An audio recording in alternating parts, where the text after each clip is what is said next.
Bismillahirrahmanirrahim. Assalamualaikum warahmatullahi wabarakatuh. Alhamdulillahirabbil alamin wassalatu wassalamu ala asyrafil anbiya'i wal mursalin wa ala alihi wa sahbihi ajma'in wa man tabi'ahum bi ihsanin ila yaumiddin. Asyhadu an la ilaha illallah wahdahu la syarikalah wa asyhadu anna Muhammadan abduhu wa rasuluhu wa saffiyuhu min khalqihi wa khaliluh. Amma ba'd. Hadirin dan hadirat kaum muslimin kaum muslimat yang dirahmati Allah Subhanahu wa taala. Di awal perjumpaan ini marilah kita awali dengan rasa syukur dan puji kepada Allah Subhanahu wa taala atas segala nikmat yang Allah berikan kepada kita, yang jika kalau kita hitung satu demi satu nikmat tersebut tidak mungkin kita bisa menghitungnya. Allah Subhanahu wa taala sendiri yang mengatakan wa in ta'uddu ni'matallahi la tuhsuha. Jikalau engkau hitung-hitung nikmatku atas kamu, niscaya kamu tidak akan bisa menghitungnya. Tapi kita bisa mensyukurinya, maka marilah kita mensyukuri nikmat-nikmat tersebut. Semoga dengan bersyukur nikmat itu akan bertambah. La in syakartum la azidannakum. Jikalau engkau bersyukur maka aku akan tambah nikmat tersebut. Yang sekarang anaknya satu bersyukur Pak, insya Allah anaknya jadi dua. Yang sekarang istrinya satu bersyukur Pak, insya Allah jangan dilanjut Pak. Yang sekarang uangnya 10 real di dompetnya insya Allah menjadi 10.000 real. Begitulah. Maka yuk perbanyak syukur. Begitu juga para istri, bersyukurlah. Banyak di antara para wanita ya, malah kufur terhadap suami. Na'udzubillahi min dzalik. Padahal itu yang menyebabkan kebanyakan wanita masuk neraka. Kufranul asyir, kufur terhadap kebaikan suami. Kemudian yang kedua, setelah bersyukur kepada Allah, tidak lupa saya haturkan taqabbalallahu minna wa minkum, bukan minkum, minkum. Semoga Allah menerima amal soleh kebaikan kita semua, amin ya rabbal alamin. Karena harapan terbesar bagi seorang hamba setelah berlalunya Ramadan itu dua. Yang pertama, diterimanya amal ibadah kita selama bulan Ramadan. Oleh karenanya para salafus saleh dahulu ketika berlalu Ramadan, ketika mendapati lebaran, mereka saling mengatakan apa? Taqabbalallahu minna wa minkum. Begitu Pak. Bukan mohon maaf, minta maaf, mohon maaf lahir batin, bukan itu Pak. Adapun permohonan maaf, tobat, lakukanlah secepat mungkin. Jangan nunggu lebaran. Ya. Lebaran bukan waktunya untuk maaf-maafan. Lebaran waktunya kita untuk apa? Bergembira dengan ketaatan yang kita lakukan selama bulan Ramadan. Adapun taubat, meminta maaf, itu segerakan, jangan ditunda-tunda. Ibnu Qayyim rahimahullah taala mengatakan, ketika seseorang menunda taubat, maka dia berdosa 2 kali lipat. Dosa pertama, dosa yang dia lakukan, ya, yang seharusnya dia taubat. Dosa yang kedua, karena dia menunda taubat. Karena taubat itu adalah amalan yang harus segera dilakukan, bukan ditunda-tunda. Kemudian harapan yang kedua seorang hamba setelah berlalunya Ramadan adalah diampuni dosa. Rasulullah SAW mengatakan tentang nasib seorang yang paling rugi ketika berlalunya Ramadan. Siapa dia?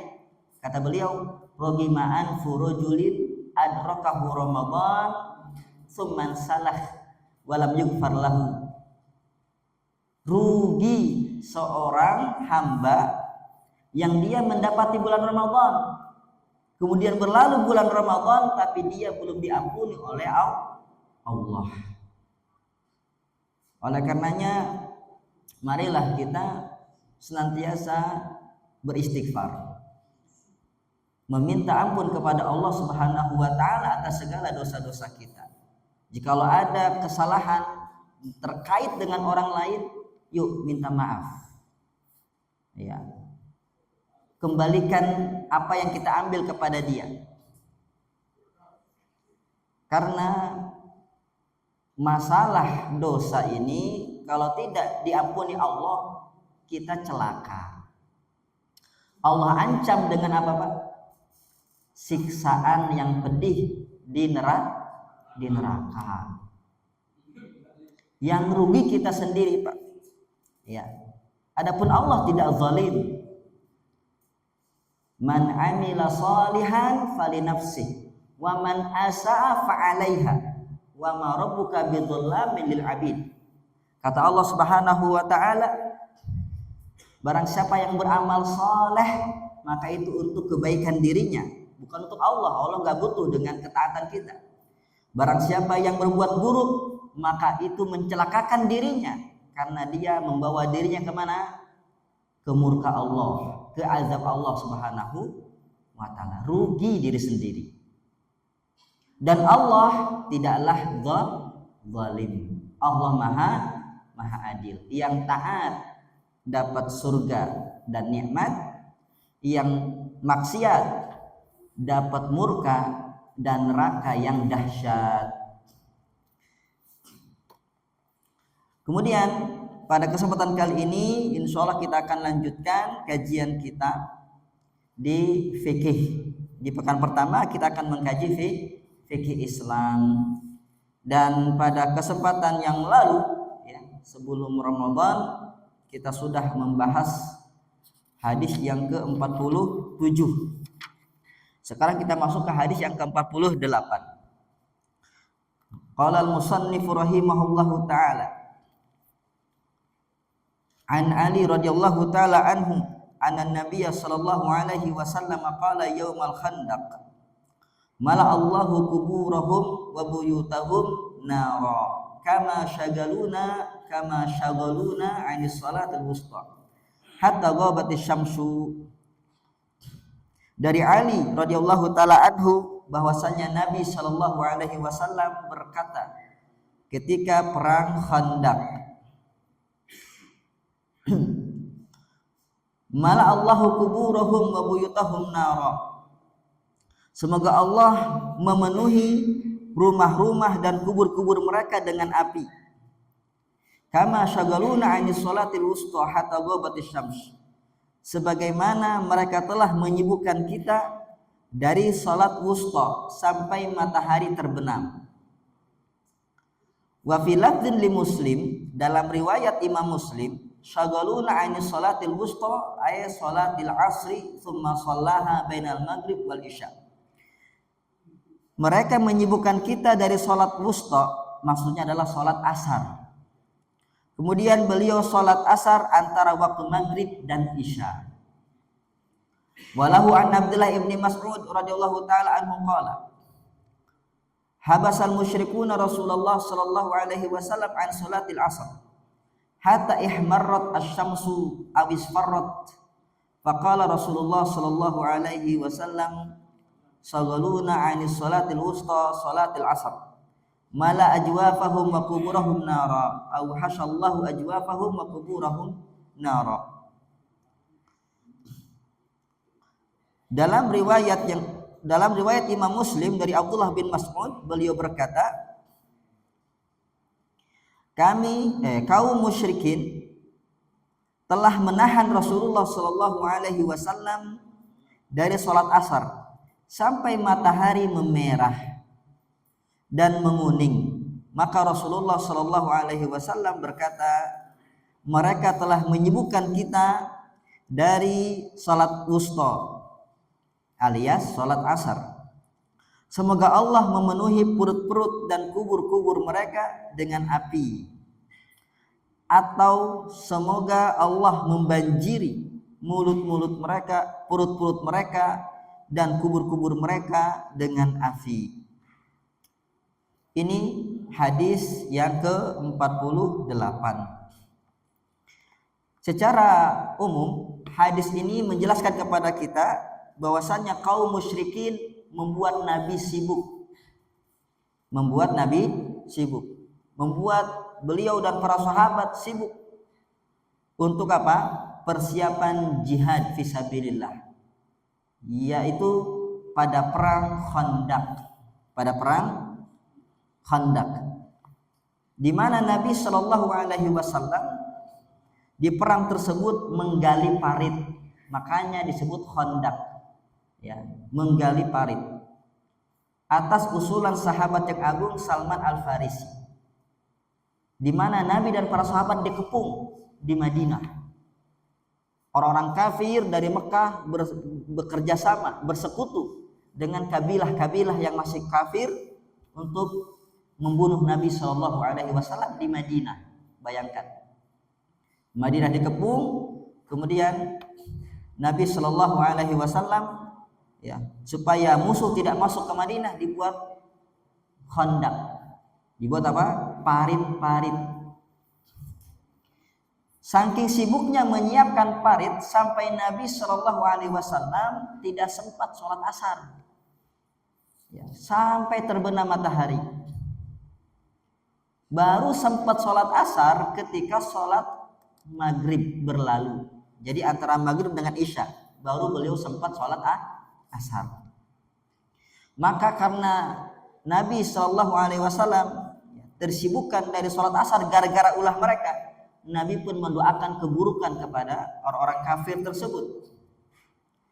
Apa doanya? Semoga Allah memenuhi mulut-mulut mereka dan perut-perut mereka dan kubur-kubur mereka dengan api. Kenapa sampai Nabi berdoa seperti ini? Karena menyibukkan beliau dan para sahabat dari sholat asar, bikin gak sholat gara-gara mereka. Begitu. Nah, sholat asar di sini disebut dengan sholat wusta. Disebut sholat wusta. Inilah yang dimaksud dalam Al-Quran, hafizu ala salawati wa sholatil wusta. Surah Al-Baqarah ayat 238. Jagalah oleh kalian sholat 5 waktu dan sholat wusta. Ya, loh, sholat asar kan bagian dari sholat 5 waktu, Ustaz. Iya, tapi kenapa dikhususkan? Karena keutamaannya. Apa keutamaan sholat asar? Di antaranya adalah sabda Nabi Shallallahu Alaihi Wasallam, man fatahu sholatul asri wutiro amaluh. Barang siapa yang ketinggalan sholat asar, ya, terluput sholat asar sampai keluar dari waktunya, maka amalannya hangus. Al-Imam Ibnu Qayyim menafsirkan maksud dari hangusnya amal bukan seluruh amalan kita selama hidup, bukan, tapi amalan pada hari itu yang hangus. Gara-gara apa, Pak? Ninggalin sholat asar. Ya, siapa di antara kita yang suka ninggalin sholat asar? Rugi. Kenapa? Resikonya berat, Pak. Amalan kita sehari itu hangus, sia-sia. Mau Bapak kerja capek-capek, betul? Ya, digaji 100 real misalkan sehari, terus diambil sama orang uang 100 real tersebut. Sakitnya tuh di mana, Pak? Sakitnya di sini, Pak. Ya, capek saya kerja seharian buat nyari 100 real, sudah dapat 100 real malah diambil sama orang. Sakitnya di sini, Pak. Belum capeknya lagi. Itulah permisalan kita beramal soleh seharian dari subuh, Ya, dari malam sampai subuh, sampai zuhur, pas asar kita tinggalkan sholat asar, ya udah hangus Pak. Padahal banyak amal soleh. Mungkin Bapak sudah baca Quran, mungkin Bapak puasa pada hari itu, Bapak sudah sholat isya, subuh, ya, zuhur, sia-sia begitu saja gara-gara apa? Ninggalin sholat asar. Yuk, jangan lagi ninggalin sholat asar, resikonya berat. Makanya Allah saja mengkhususkan penyebutan sholat asar supaya kita perhatikan, supaya kita jaga dengan baik. Bukan berarti sholat yang lain gak penting, tetap wajib, wajib, ya. Cuma jangan sampai sholat asar ini disepelekan, ya. Subuh kesiangan, zuhur sibuk bekerja, asar kecapean bekerja, maghrib isya ketiduran. Allah musta'an, ya. Jangan sampai seperti itu, ya. Jagalah sholat 5 waktu, karena pembeda kita dengan orang kafir jadi sholat Pak. Kata Nabi Shallallahu Alaihi Wasallam, bainar rojuli wal kufri wasyirki as-shalah wa man tarakaha faqad kafar. Pembeda antara seorang laki-laki muslim dengan laki-laki musyrik dan kafir adalah sholat. Maka barang siapa yang ninggalin sholat, dia telah kafir, berat resikonya, ya. Oleh karenanya supaya sholat kita terjaga bapak-bapak, sholatlah jamaah. Allahu Akbar, Allahu Akbar. Tinggalkan kerjaan, berhenti cari masjid.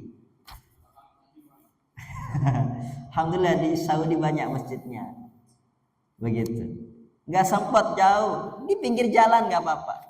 Sholat pinggir jalan nggak apa-apa, ya. Nggak apa-apa. Sholat sendiri di pinggir jalan nggak apa-apa. Syukur-syukur ada 2 orang bisa jamaah, begitu. Yang penting sholat nomor 1, begitu.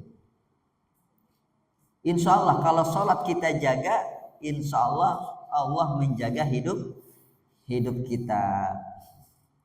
Tapi kalau kita menyanyiakan sholat, jangankan hidup, iman kita hancur, berubah status dari kafir menjadi murtad. Na'udzubillah, ya. Dijaga sholat jamaahnya bapak-bapak sekalian. Kemudian yang kedua, Nabi Shallallahu Alaihi Wasallam ketika mendoakan keburukan kepada mereka yang menyibukkan sholat, maka kita pun juga harus demikian. Maksudnya apa? Segala hal yang menyibukkan dari sholat itu tinggalkan Pak, nggak ada kebaikan di dalamnya. Misalkan Bapak bekerja tapi nggak bisa sholat, cari kerjaan lain Pak.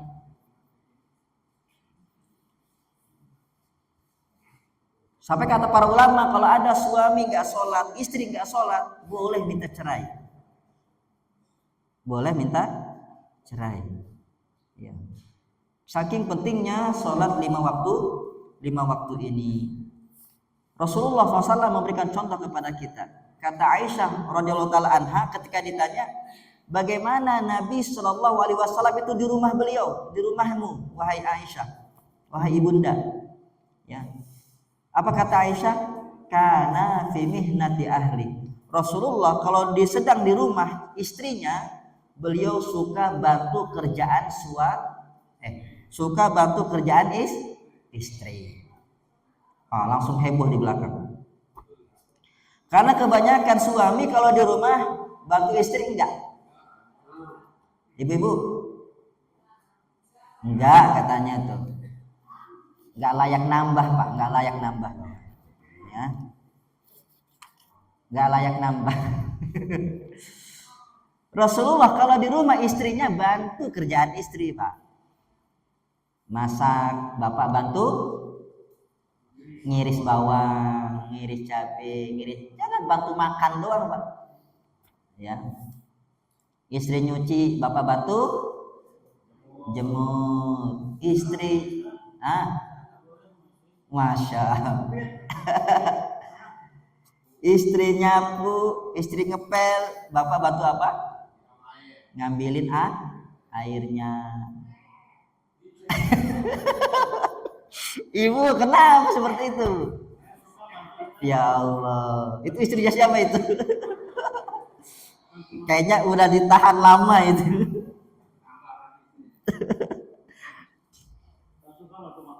Allahu Akbar. Istri nyapu halaman, istri nyapu rumah, bapak nyapu halaman depan. Siapa tahu janda di depan nyantol sama bapak. Begitu. Ya, jadi apa? Bantu istri. Tapi lihat lanjut, ini bukan pembahasan kita ya, mohon maaf ya. Lanjutannya. Iza jaa waktu sholat kharaj. Kalau sudah azan berkumandang, beliau langsung keluar dari rumah menuju mana? Masjid. Bapak malah masuk rumah. Begitu Rasulullah, Pak. Sholat yang utama. Walaupun sibuk bantuin istri di rumah, kalau sudah datang sholat pergi. Ya, paham Bapak? Siapa? Ya, kalau ada azan tinggalkan dulu kerjaannya. Di dunia ini kita nggak cuma cari real, Pak. Ada yang lebih penting dari real. Apa itu? Pahala, amal. Makanya di majelis ini ana wasiatkan diri ana dan hadirin hadirat sekalian untuk menjadi hamba Rabbani, jangan jadi hamba Ramadhani. Hamba Ramadhani itu hamba yang mengenal Allah hanya di bulan Ramadan. Pas Ramadan, Masya Allah, puasanya full, tarawehnya full, baca Qurannya hatam. Ya, ada yang hatam Al-Quran Ramadan ini? Masya Allah, Bapak sini Bapak.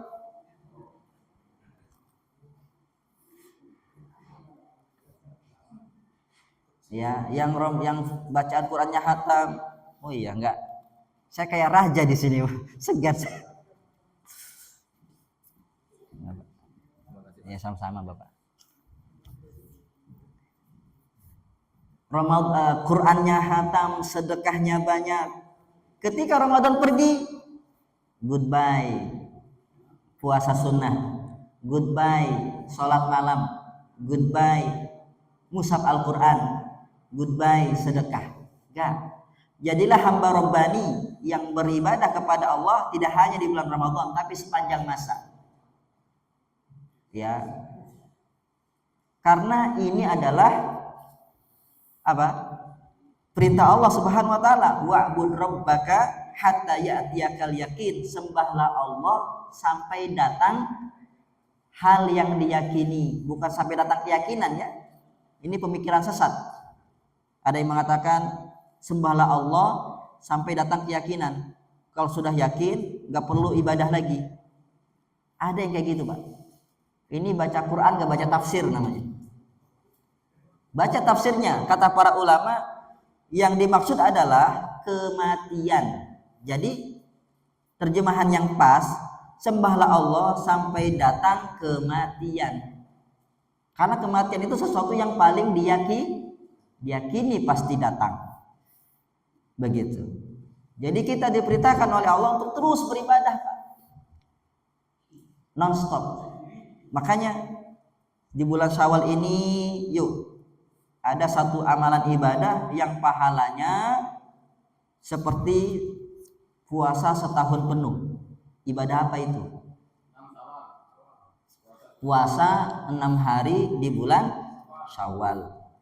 Boleh urut, boleh selang-seling, boleh sesempatnya Bapak lah. Mau digabung dengan puasa Senin Kamis, boleh. Hari Senin kita nyenin, hari Kamis kita ngemis.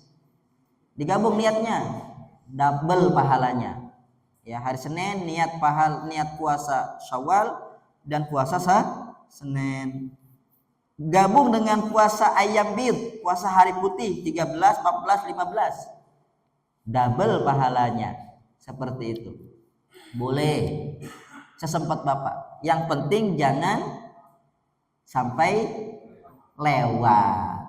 Ya, karena syaratnya di bulan Syawal, bukan di bulan Zulqa'dah. Ya. Begitu. Siapa yang sudah selesai puasa Syawalnya? Masya Allah Ibu. Ya, Bapak sama Ibu. Suami istri kayaknya ya. Suami istri, Masya Allah. Silakan Bapak. Ya.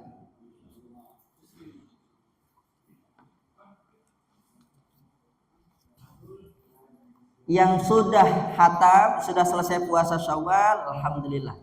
Semoga Allah menerima amal ibadahnya. Sama-sama Bapak.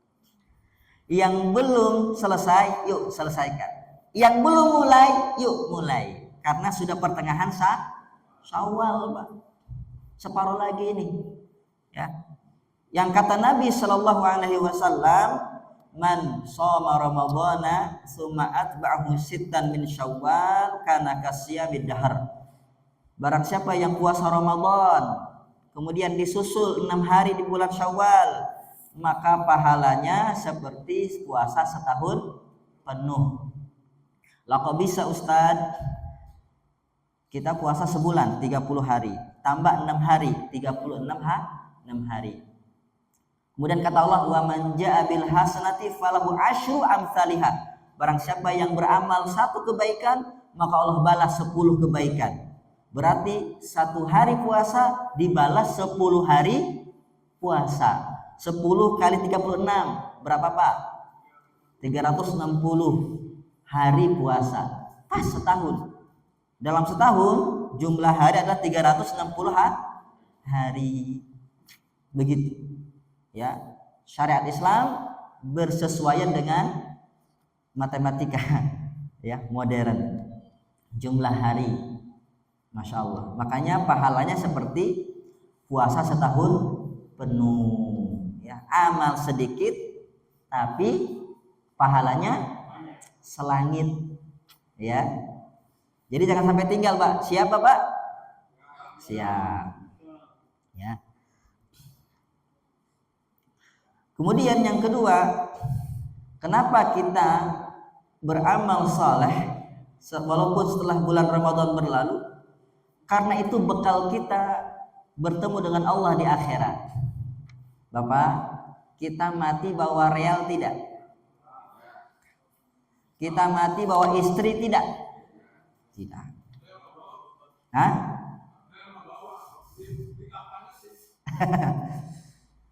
Padahal kain kafan itu nggak ada kantongnya Pak, nggak bisa diselipin nih uang real, nyogok malaikat, nggak bisa. Ya. Bahkan kata Allah, yauma la yanfa'u mal wala banun. Hari kiamat, hari di mana tidak berguna lagi harta. Nggak berguna lagi harta, Pak. Terus amal soleh yang berguna. Makanya mumpung kita diberikan umur, yuk beramal soleh. Jangan beramal salah. Kenapa? Karena beramal salah itu membawa kita kemana? Ke neraka. Ke neraka. Ya. Kalau amal soleh membawa kita kemana Pak? Ke surga. Jadi beramal terus, jangan hanya di bulan Ramadan. Ya. Yang ketiga, karena patokan amal itu adalah di akhir Pak. Husnul khotimah. Bukan ketika Ramadan saja. Jangan sampai kita taatnya kita angot-angotan. Ramadan rajin minta ampun. Tapi ketika Ramadan berlalu angot lagi maksiatnya. Jangan. Dijaga spiritnya itu dijaga Pak. Karena kita nggak tahu apakah kita diwafatkan dalam keadaan taat atau diwafatkan dalam keadaan maksiat. Kata para ulama, man 'asha 'ala syai'in mata 'alaih. Barang siapa yang hidup di atas sebuah kebiasaan, maka dia akan mati dalam kebiasaan tersebut. Yang biasa baca Quran, mudah-mudahan mati dalam keadaan baca Quran. Yang biasa sholat malam, mudah-mudahan dia mati dalam keadaan sholat malam. Yang biasa sholat jamaah, mudah-mudahan dia mati dalam keadaan sholat jamaah. Tapi kalau dia kebiasaannya maksiat, sedang judi, mati ketika judi. Sedang berzina, mati dalam keadaan berzina. Naudzubillah. Ya. Nyekek botol, minum homer maksudnya. Mati dalam keadaan nyekek botol. Naudzubillah. Bapak pilih mana? Mati dalam keadaan taat apa maksiat? Taat. Maka dijaga, Pak. Dijaga.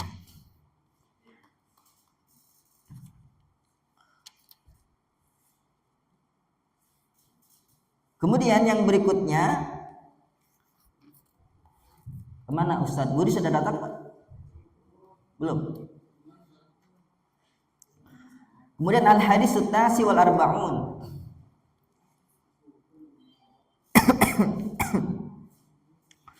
An Abdullah bin Abbas radhiyallahu taala anhuma qala a'tama an-nabiy sallallahu alaihi wasallam fa kharaja Umar fa qala as-salata ya Rasulullah raqada an-nasu was-sibyan fa kharaja wa ra'suhu yaqturu yaqul laula an ashqa ala ummati aw ala an-nas la amartuhum bi hadhihi shalah hadhihi as-sa'ah. Yang mana artinya dari Abdullah bin Abbas radhiyallahu taala anhuma, beliau berkata, Nabi pernah mengakhirkan sholat isya. Nabi pernah mengakhirkan sholat isya. Kemudian Umar radhiyallahu taala anhu keluar dan berkata, sholatlah wahai Rasulullah, karena para wanita dan anak-anak telah tertidur. Maka Nabi Shallallahu Alaihi Wasallam keluar dalam keadaan rambut kepalanya meneteskan air. Beliau bersabda, kalaulah aku tidak memberatkan atas umatku,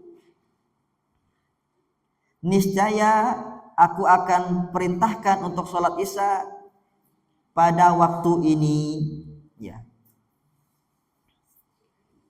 Jadi di sini Rasulullah Shallallahu Alaihi Wasallam memberikan kepada kita informasi penting. Kalau seandainya bukan karena aku khawatir memberatkan umatku, niscaya aku akhirkan sholat isya. Ini menunjukkan apa? Disunnahkan mengakhirkan sholat isya sampai sepertiga awal dari malam. Tapi syaratnya satu, tidak memberatkan jamaah. Tidak memberatkan jamaah. Jadi ditunda sholatnya sampai di sepertiga awal waktu malam.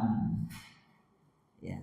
Jadi kasusnya Nabi Shallallahu Alaihi Wasallam di hadis ini pernah mengakhirkan sholat isya. Ya. Tapi ternyata para wanita, anak-anak sudah tertidur. Maka Umar memberanikan diri datang kepada Nabi, wahai Rasulullah, yuk sholat isya. Kenapa? Karena para wanita dan anak-anak sudah pada tidur. Maka Nabi Shallallahu Alaihi Wasallam keluar dari rumahnya menuju masjid dan rambut beliau masih basah. Kenapa? Ada yang tahu? Orang kalau rambut basah mandi, karena beliau mandi. Ya. Kemudian Nabi bersabda kepada para sahabat menjelaskan keutamaan mengakhirkan sholat isya. Apa itu? Kalau bukan karena aku khawatir memberatkan umatku, niscaya aku akan mengakhirkan sholat isya. Ya, mengerjakan sholat isya di akhir waktu. Tapi Nabi ini penyayang kepada umatnya, tidak ingin memberatkan ya umatnya dengan menunda waktu sholat Isya. Makanya di sini para ulama berselisih pendapat, mana yang lebih afdal, mengakhirkan waktu sholat Isya atau mendahulukan waktu sholat Isya. Ada yang mengatakan ya, yang afdal adalah mendahulukan, mengerjakan sholat Isya di awal waktu. Kenapa? Karena kebanyakan kebiasaan Nabi itu menunda sholat kebiasaan Nabi itu mendahulukan sholat Isya, mengerjakannya di awal waktu. Begitu. Adapun menunda sholat Isya beliau jarang. Tapi jumhur ulama mengatakan lebih afdal diakhirkan karena banyak hadisnya. Salah satunya hadis ini. Begitu. Adapun Nabi jarang-jarang melakukannya, hanya sesekali saja karena khawatir memberatkan umatnya. Begitu. Oleh karenanya para hadirin ya, Nabi sallallahu alaihi wasallam itu sangat sayang sama umatnya sehingga banyak perkara yang beliau berikan keringanan kepada kita. Tahu contohnya apa? Siwak. Siwak. Kata beliau, kalau bukan aku khawatir memberatkan umatku, niscaya aku akan suruh mereka bersiwak setiap mau sholat. Ya, begitu. Makanya Bapak sekalian, contohlah Nabi, ambil keringanan-keringanan tersebut. Jangan memberatkan diri. Jangan memberatkan diri. Misalkan safar, Bapak nggak kuat kalau puasa, nggak apa-apa, batalkan. Tidak apa batal. Karena safar itu uzur untuk buka puasa daripada memudaratkan begitu. Ya nanti diqadha. Tentunya nanti diqadha. Kemudian di sini juga kita bisa melihat anak-anak kecil juga ikut sholat Isya berjamaah. Wanita-wanita juga sholat Isya berjamaah. Bagus. Mendidik keluarga itu Pak, bukan dengan ucapan, tapi dengan apa? Perbuatan. Yang punya istri bawa ke sini ngaji. Bawa, banyak ibu di sini. Contohkan, yuk mah ke taman surga. Oh, dibawa ternyata apa? Pengajian. Ya ini taman surga memang kan gitu. Dalam hadis Nabi Shallallahu Alaihi Wasallam. Begitu. Ada tekniknya. Mengajak keluarga. Yuk, nak ikut sholat sama Abi. Ajak untuk sholat. Biasakan anak kecil untuk taat supaya besarnya taat. Jangan dibiasakan semaunya dia. Ya, nanti jadi anak yang durhaka kepada orang tuanya. Jadi anak yang suka maksiat. Begitu. Ajak. Cuma kalau ngajak anak ke masjid dilihat umurnya. Kalau umurnya masih kecil, masih balita, jangan. Kapan diajak ke masjid? Ketika umur tamyiz. 7 tahun, 6 tahun. Ya, kalau masih kecil tapi masih bisa diarahkan nggak apa-apa. Ya, nak, jangan lari-lari, jangan ribut. Ya, sholat di samping Abi, nah, itu nggak apa-apa. Kalau dia bisa diarahkan. Kalau nggak bisa, nggak boleh diajak. Kenapa? Mengganggu. Dan mengganggu orang sholat haram. Ya, tidak boleh mengganggu orang sholat. Jadi kalau anak bisa diarahkan, ajak. Nggak bisa diarahkan, ajarkan ibunya dulu. Diajarkan nama ibunya dulu. Begitu. Paham? Hadirin? Barakallahu fikum, jazakumullahu khairan. Silakan jika ada pertanyaan. Halo, Ustaz Budi sudah datang. Silakan Pak. Waalaikumsalam.